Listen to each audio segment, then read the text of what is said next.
Antonio Morales entra al radar. Mire, pues yo creo que hay un tema de bulto para que lo analicemos para los televidentes del radar, y es el de las encuestas. Poco más o menos hay una cierta identidad en las últimas encuestas en el sentido del avance de Mockus. ¿Usted cómo ve ese avance y cómo ve las encuestas? Las encuestas son insuficientes siempre, en primer lugar porque las encuestas no registran el campo. Claro. Y en el campo es donde es más fuerte, supongo, Juan Manuel Santos, porque es donde la maquinaria funciona más, donde el miedo funciona más. Yo no les tengo demasiada fe a las encuestas. Nunca he creído, por ejemplo, que sea cierto que Uribe tiene un 85% de popularidad.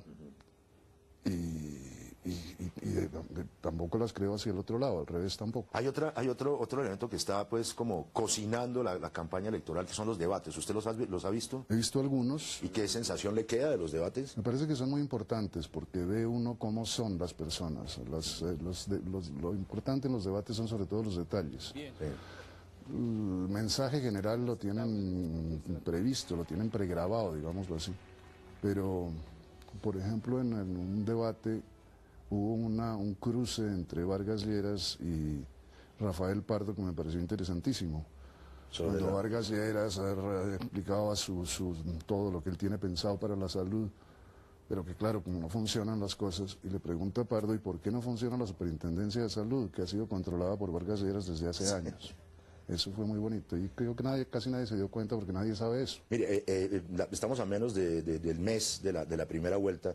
¿Usted cómo ve esa primera vuelta? ¿Usted se atreve a hacer unos pronósticos o un análisis de lo que puede ocurrir hacia la segunda? No, es muy difícil todavía. Es muy difícil incluso prever qué va a pasar en la primera porque falta un mes y un mes es bastante largo. Yo creo que Mockus es su peor enemigo, que él se puede autodestruir muy fácilmente. ¿Qué sentido, Antonio? Por metidas de pata. Como la de extraditar Uribe. Como la de extraditar Uribe, por ejemplo. O la admiración, entre comillas, por Chávez. Pero no tanto lo de extraditar ni la admiración por Chávez, sino el retractarse. ¿Y cómo siente usted, hablando de Mockus, que de todas maneras es el fenómeno del momento, cómo siente usted esa avalancha de guerra sucia, de campaña sucia que se ha presentado? No solamente lo de Villavicencio, Las Vallas, sino ataques en Facebook, etcétera. Eso sí me parece normal, la guerra sucia siempre ha existido, viniendo además de la campaña de Juan Manuel Santos. Según entiendo, Juan Manuel Santos trajo de nuevo a JJ Rendón, su asesor venezolano de guerra sucia. Pero según se comenta en los medios de prensa, pareciera que han detectado unas conversaciones de exmandos de alguna fuerza en las cuales podría existir un complot para atentar contra Mockus antes de la primera vuelta. Le recuerdo la campaña del 90, ¿no, Antonio? Sí, es que no sería la primera vez que eso pasa en Colombia. En Colombia, parar a alguien, se han utilizado en Colombia todos los métodos. Acordémonos de los falsos atentados contra Uribe, que organizaba el buen muchacho de Noguera. Y otra cosa es que vimos que el 14 de marzo, por utilizar un término benigno, hubo un relajo en materia del conteo electoral de la registraduría y se han detectado delitos electorales por montón.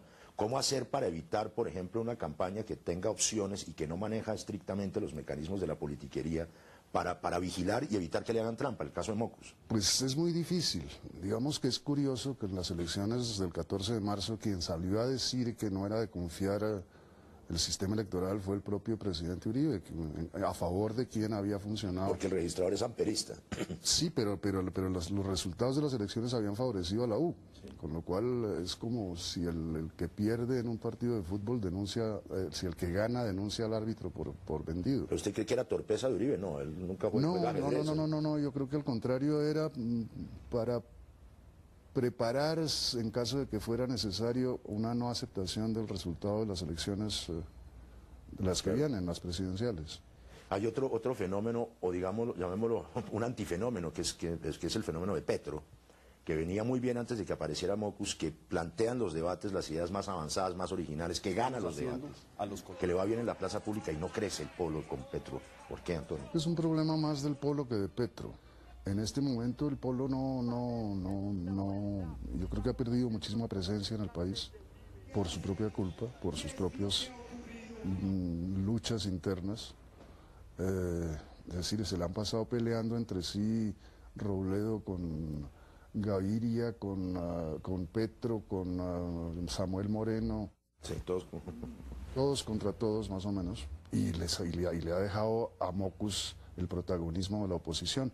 Curiosamente, porque Mockus no ha sido nunca un opositor a Uribe, es más bien uribista. Y dentro de Antonio Caballero también está alejado del polo.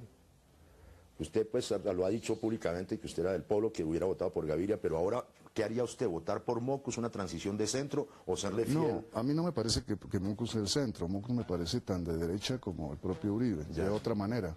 Pero me parece que tiene unas tentaciones fascistas muy serias. Las tuvo, se las vimos durante sus alcaldías, por ejemplo. Debo inferir que usted no votaría por Mockus. No, yo no votaría por Mockus.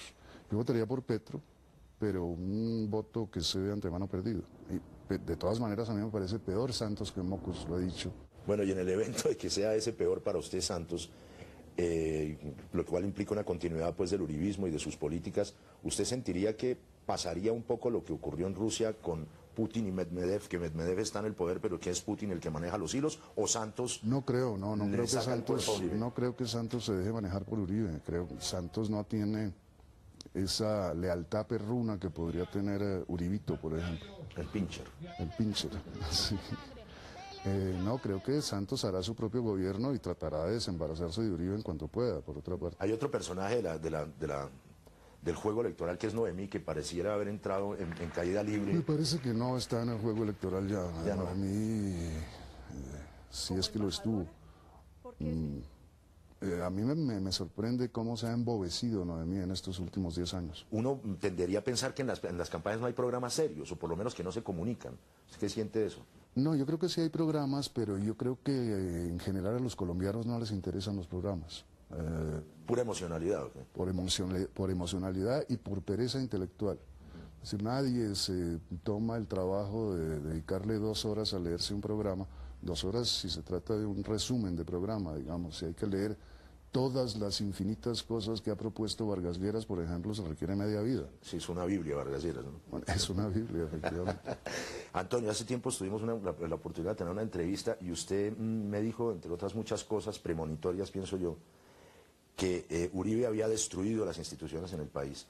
Si se pudiera uno poner a pensar de la reconstrucción de esas instituciones, ¿cómo vería usted, ya en la parte puramente jurídica y política, reconstruir lo que el presidente Uribe, a su juicio, deterioró o destruyó? Bueno, hay que empezar por la justicia, naturalmente, y lo elemental para eso es volver a crear un Ministerio de Justicia. El Congreso se ha destruido él mismo, ¿no? El Congreso se ha destruido él mismo y se ha destruido naturalmente con ayuda de las farsas electorales. El poder electoral, del cual no se habla sino en tiempos de elecciones, es la madre de todos los demás por una parte y por otra parte el que está más corrompido de todos. Antonio, en ese sentido uno pensaría que hay 2 opciones, pareciera, Santos y Mockus, tendrían que enfrentarse cada cual con su manera de entender la política y el país al empoderamiento de esas mafias. ¿Cómo ve usted eso? ¿Cómo salir del entuerto interminable de la mafia en el poder, en todos los poderes en Colombia? Es muy difícil de todas maneras porque esas mafias tienen de todas maneras ingresos inmensos que son los ingresos del narcotráfico. Y el narcotráfico va a continuar mientras siga estando prohibido no solo el narcotráfico en sí, sino el cultivo y el consumo. Hay otra cosa, no sé si usted la ha sentido, pero de repente muchos sectores de la opinión lo han dicho así, que es que desde que fue imposible la reelección, el referendo y en consecuencia la reelección del presidente Uribe, la gente en Colombia perdió el miedo.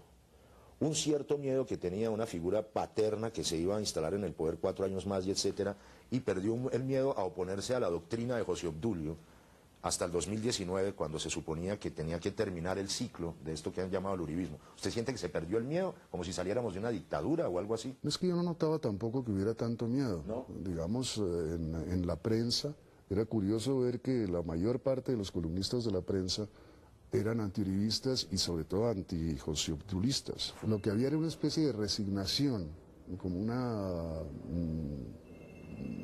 sí, se daba por sentado que si Uribe se presentaba ganaría. Yo mismo lo pensaba, estaba seguro.